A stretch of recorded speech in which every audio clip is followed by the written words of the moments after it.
What's going on, guys? Welcome back to WrestleRant, where I, Graham Jason Matthews, break down all the pay-per-views that I watch on the WWE Network and Impact Plus. Today, we're continuing the ECW pay-per-view review trend with Anarchy Rulz in 1999. Another, honestly, pretty good show from ECW. The weird thing is that, although they were on their way out, they were losing a lot of their top talent, Shane Douglas, Tazz, Mike Awesome, to WCW and WWE. I thought the early shows, though, were way worse. I thought the 95, 96, even the 97 shows were fucking atrocious. But the 99 shows so far, from what I've seen, have honestly been pretty good. This one being no exception.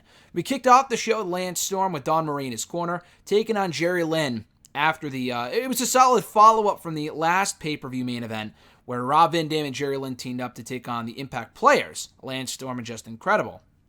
So we had Storm and Jerry Lynn go one-on-one here. Fantastic opener. I thought the best match on the entire show. And that's saying something. This show had some pretty good matches.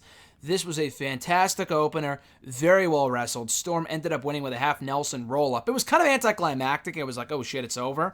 But as an opener, I thought it was great. Again, great logic here with the match ending the last pay-per-view. And I didn't see all the weeks in between of ECW TV.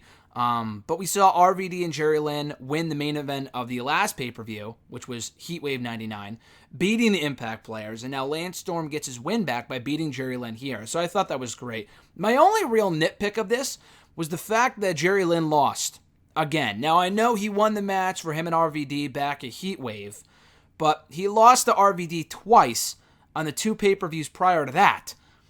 So he really needed a big singles win. He could have used the win here, but he lost again. But it was a great opener, though, that aside.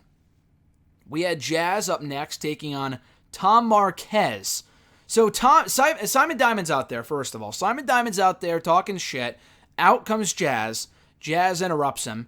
She challenges him to a match. Tom Marquez takes the challenge instead. So Jazz and Tom have a match. I have no fucking clue who the hell Tom Marquez is. The match went all of a literal minute, before Simon Diamond got involved, and as well as Tony DeVito. No idea who the fuck that guy is. Tony DeVito and Diamond get involved. They attack Jazz. Match gets thrown out. Jazz wins by DQ. This sucked. This was terrible. The worst part about this was that it wasn't over either. So Simon Diamond and Tony DeVito continue to lay a beating down on Jazz, which brings out Chris Cheedy and Nova.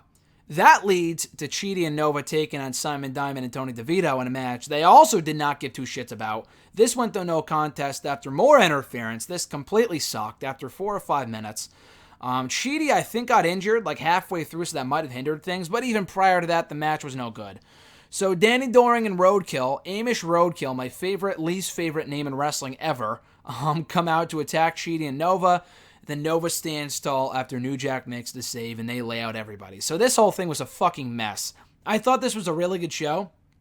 But I thought this was the one big true miss from this show. This one match, which I thought was complete shit. Or two matches that were complete shit.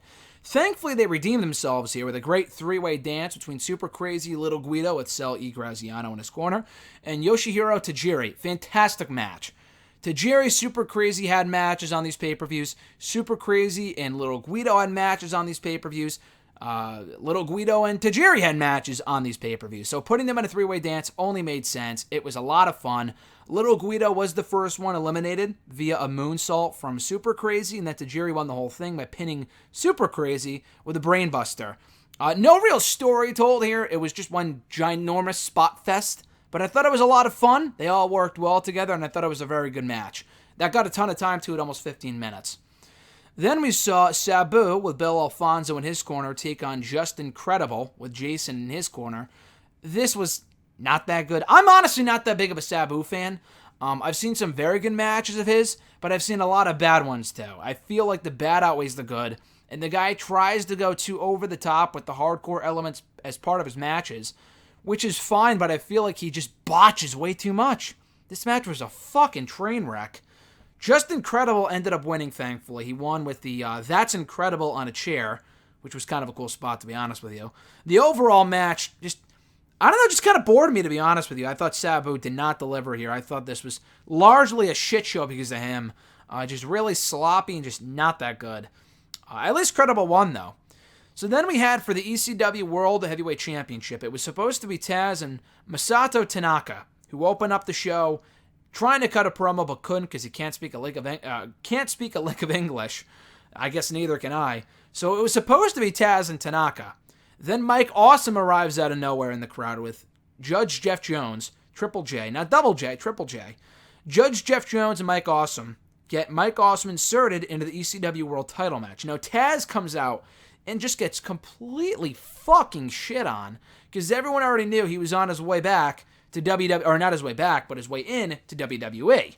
And he had really done it all in ECW at this point, so to leave for WWE where the money, I'm sure, was great. Is it really that big of a deal? I'm sure it was to the ECW fans. They chanted, "You sold out, fuck you, Tazz."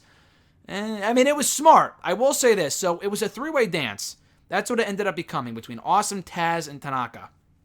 Elimination style, a lot like the Tajiri Super Crazy Guido match. So Tazz gets taken out like early on, like halfway through the match. They got plenty of time here, but he gets taken out pretty early on in this match, which I think was for the best because everyone knew he wasn't winning, and I thought that was smart just because the people are going to continue to shit on this thing until he was out of here. So I thought getting him out early was great. It made it more unpredictable once it was down to Awesome and Tanaka because you had no idea who was going to win. And I thought Tazz getting pinned would be like a bigger deal. More people would be shocked. But watching the reaction, people were like, oh, they cheered. They weren't like shocked. They were like happy because they knew it was coming because they knew he was leaving. They knew he was dropping the championship here. So that really wasn't much of a surprise. But I thought what we got from that point forward from Mike Awesome and Tanaka was fucking awesome, for lack of a better term here.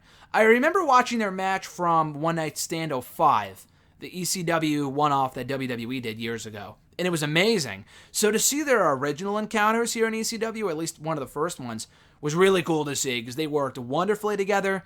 It was less of a wrestling match and more of like a hardcore brawl, but they made it work. Unlike the Credible Sabu match, which was supposed to be a brawl but just ended up being fucking boring, this was brutal, it was violent, and it was awesome. Again, no pun intended. But I thought it was a great match. Just a lot of fun. And Tazz ended up coming out to put over Mike Awesome. In the end, the crowd shit on him for it. But it was a cool moment with Tazz passing the torch over to Mike Awesome. Now, the Mike Awesome thing, I don't know if this is covered in the next pay-per-view. I don't know. I got to watch it. I'm not sure. But the whole story here is that Tazz puts over Mike Awesome because Awesome and Tanaka ended up pinning Tazz simultaneously to get him out, which protected Tazz, which I thought was cool.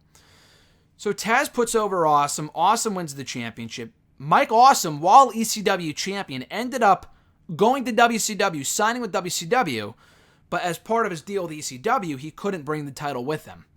So what they ended up doing, which made absolutely no sense. I don't know why this happened or how it happened, whatever, but it did. WWE allowed Tazz, who was already in WWE by that point, to go to the ECW show, win the ECW championship from a WCW guy. So a WWE guy beat a WCW guy for the ECW championship. Why? No fucking clue. But it happened, and then Tazz ended up losing it a little later. So I won't spoil everything, because I'm sure that will be covered on a future pay-per-view here for ECW. But that's what happened with the whole Mike Awesome title situation. Then we get to the main event. Axel Rotten was out there trying to challenge Mike Awesome. Why? I don't know. Axel Rotten is, I mean, rest in peace, but the guy really wasn't that good. So a whole brawl ensues, for whatever reason, completely fucking random. That leads us to getting a Rob Van Dam match. Or no, I'm sorry. That happened a little later on. I'm mixing up a match here. I skipped over a match. So before even the Axel Rotten shit in the main event happened, we had Tommy Dreamer and Raven defending the ECW World Tag Team titles. They have a very storied history. They've been feuding for years by this point. They ended up winning the ECW Tag Team titles together on an episode of ECW TV. So that happened. Francine came out with them. Tommy Dreamer still nursing injuries. Steve Corino bothering him. He's like, oh, you should retire, blah, blah, blah. Dreamer said, no, I'm going to wrestle anyway. So they did. They kept it short and sweet. I'm glad they did. They ended up beating Rhino and Steve Corino to retain the ECW Tag Team titles with dual DDTs. I thought that was a cool spot with a dual DDT spot. So that was well done. The crowd liked it, so it was fine for what it was. Then we get to the Axel Rotten promo challenging Mike Awesome. For what reason, I don't know. Then the brawl, for whatever reason, I don't know. And then we get to the main event. Rob Van Dam defending the ECW World Television Championship against Balls Mahoney, who was once one half of the ECW World Tag Team Champions. Bill Alfonso came out with RVD as his manager. I mean, the match was good. So the thing here was that this should not have closed out this show. We had so many great matches on the show between the two three-way dances and the awesome opener that this had no business closing out the show. I love RVD. The guy was super over. I was happy to see him main event again after main eventing the last pay-per-view, albeit in a tag team match, which was great. This was not nearly as good. I think because a lot of people did not view Balls Mahoney as a real threat to that championship that RVD had held for so long. This really was just, it was okay. I thought Balls Mahoney held his own, so credit to him for that, but RVD ended up winning with a 5-star frog splash to successfully retain his ECW World TV title. The match was fine, definitely, absolutely, 120% not main event worthy, though. So, aside from the underwhelming main event, which was still solid, I would say, this was a very good show. The Mike Awesome, Masato Tanaka Tazz match was fantastic. The opener was fantastic. The Tajiri, Super Crazy, a Little Guido 3-way was fantastic. So those 3 matches alone made this a really good show. There was some shit in there, like I said, the Jazz, Tom Marquez shit, the Chetty Nova, Simon Diamond, Tony DeVito tag team match shit. Credible and Sabu kind of just honestly just disappointing. That really wasn't all that good. So this match, the show was not by any means the greatest show ECW ever did, but just overall a very entertaining 3-hour show, 2.5-hour show, whatever you want to call it. I enjoyed it for what it was. If there's any one match to watch from the show, I would say Storm and Lynn is a better wrestling match, but the more monumental match for what it led to and how it, all the circumstances surrounding it, I thought Mike Awesome and Tanaka and Tazz was the match of this show, especially with the ECW World title change too. So, be sure to check out Anarchy Rulz 1999 on the WWE Network. And thank you guys for checking out my videos as always. Be sure to like this video, drop a comment, share the video, and subscribe to the channel for more content. That being said, guys, have an awesome one. Pun being intended that time. And I'll catch your ass down the road.